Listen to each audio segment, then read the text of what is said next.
Hello campers, Dr. Dickey here.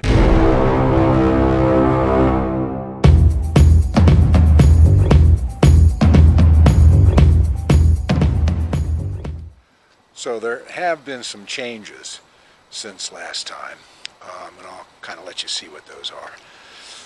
I moved two of the solar panels that were on top of the shed in the front that run the lead acid system inside, which is going to be lithium iron phosphate next month when I get my cells.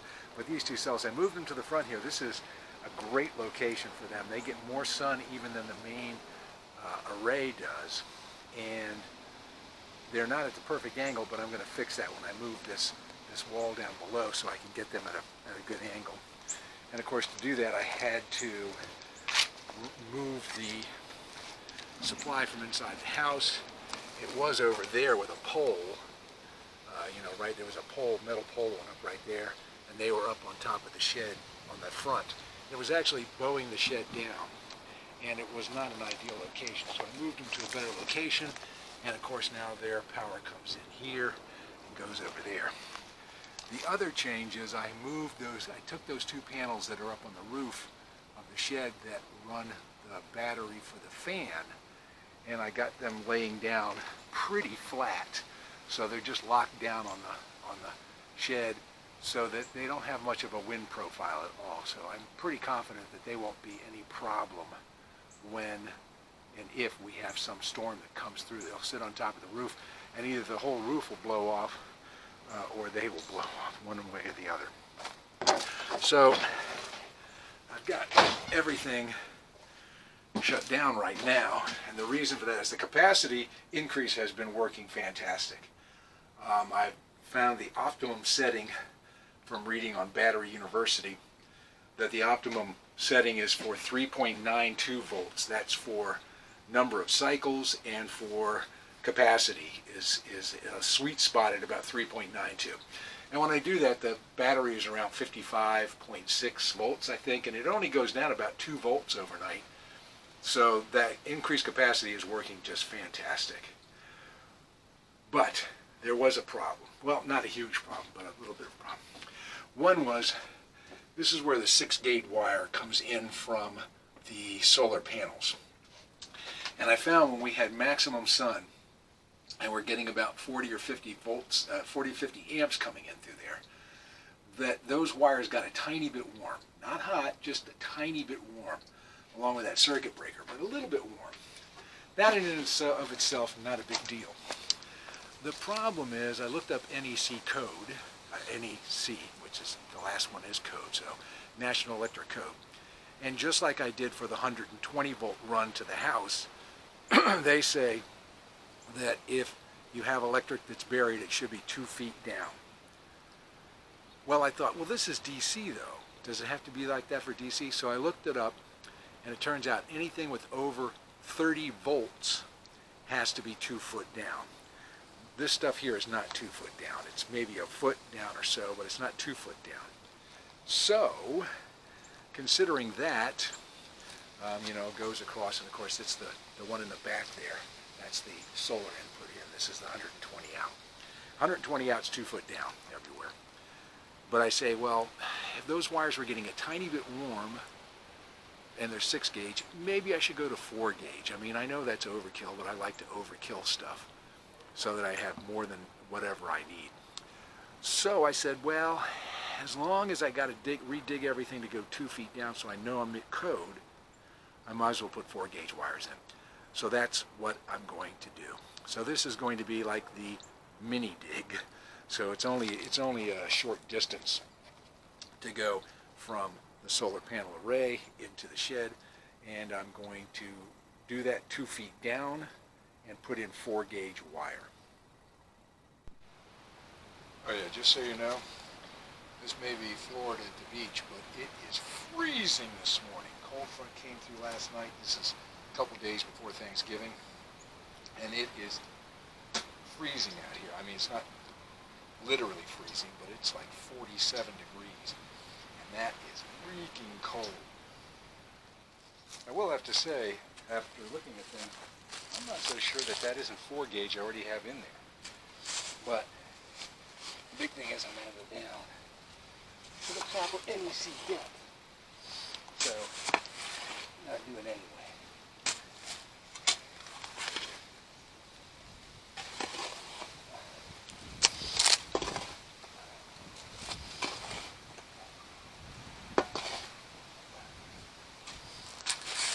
Get this out, and then I'll dig it down. I'm also going to go from 1-inch conduit, schedule 40 PVC conduit, to 1.25 inches.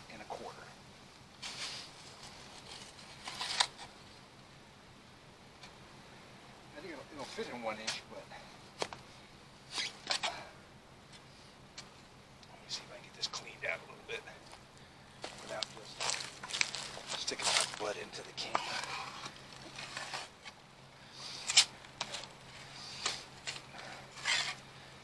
Okay, now let's continue all the way over there.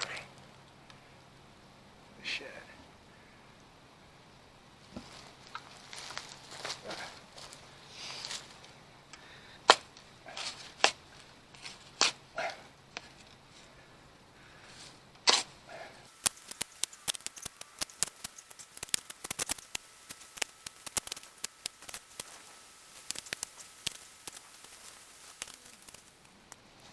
Alright, so it's all dug up. Let me just pull it out. Of course, everything is shut off. Inside this box. You gotta dig underneath that some to give me enough room to pull it out. Then I just gotta dig everything out.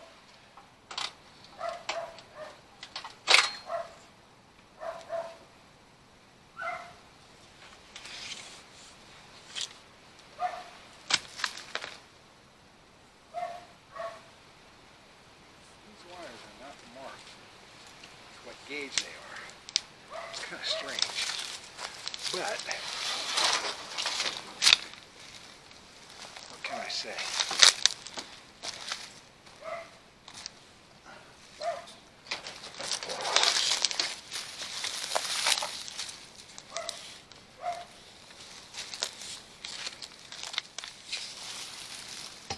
Now I will take that apart and retrieve the wires later. So if you want to play along at home, where the metal meets the wood here on the shovel is 27 inches. So you can see if that's level with the dirt, I'm down 27 inches. Now, the front of the shovel may go 1 or 2 inches into loose dirt down there, but I'm guaranteed to be at least 2 feet. So that's what I'm using as my criteria. That's the run from there to the elbow. Now I got to dig all this out. Down to 27 inches. I'll start at this end actually.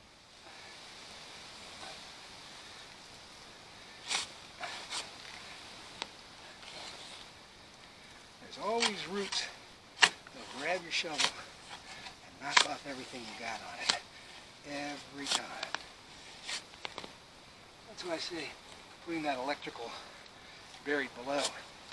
It's not really necessary here in Florida, because if you're digging somewhere and you're not hitting roots every 6 inches, you know somebody dug that up before and took all the roots out. Okay, it's down 27 inches everywhere, so I'll go get the key. I'm going to string them on from this beginning end to start with, and then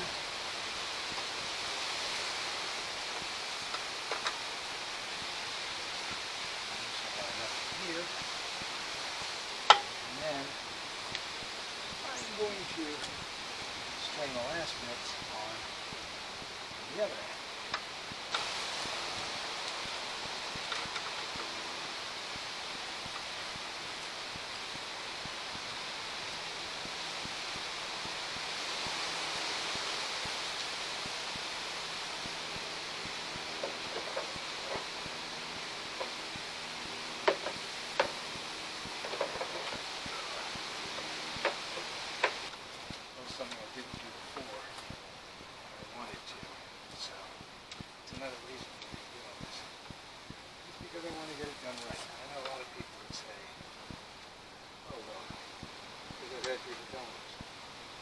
difference does it make? No one's going to know. Well, that's not true. The most important person of all is going to know. And that would be me. For knowing it was done right. Water tries to kill me. Well, wire will catch on anything. My father-in-law, who was an electrical engineer, I think I said this before, and had an electrical business. He said, one of his electricians said, I don't need a safety line.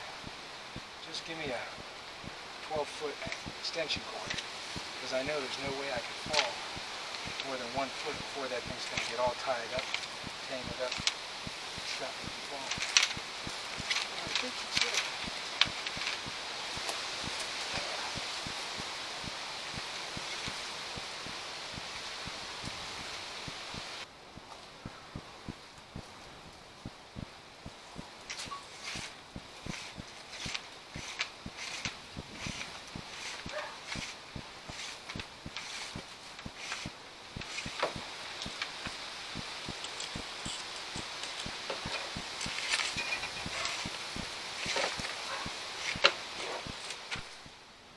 Sorry, the battery died while I was filming, so you missed a bit of it, but it's in now. You can see that's where it comes in. That's the 4 gauge. I got the loops there because I want extra room in case I move anything around. I want to be able to have the cable to do it. There it is, down the trench. It's all been installed. It's into Midnight Solar Combiner box. Positive up there, negative over there. Everything's good to go. I just got to bury it up and do a bunch of cleanup. And that'll be probably, well, the cleanup will be something today, but the burial and everything I'll probably do tomorrow. Got to clean up stuff in here, of course. Sweep this out. Tidy up some wiring here and there, but you can see it's working. We've got 44 amps coming in at 64.7 volts, and the battery is up to 3.9. Realistically, that's biased due to the amount of amps coming in. It's probably 53.1 or 2. This one shows it, if I can get this thing to get off the glare. These are very difficult to do. Don't think I can do that. I don't think you're going to be able to see that. It says 53.6, and this still says 53.9. Well, we're collecting sun. It's about 11:30 right now. I just got done. So let the battery charge up and go back on the solar system. That is pretty much it for the little dig. Again, thanks for watching, and next video, I don't know. I may move something around prior to that, but I'm hoping, since it's like 2 days before Thanksgiving, that I will be getting my lithium iron phosphate cells in by December 19th or so, or middle of December, and I'll have a video out then. All right, happy Thanksgiving, Merry Christmas, and see you in the next one.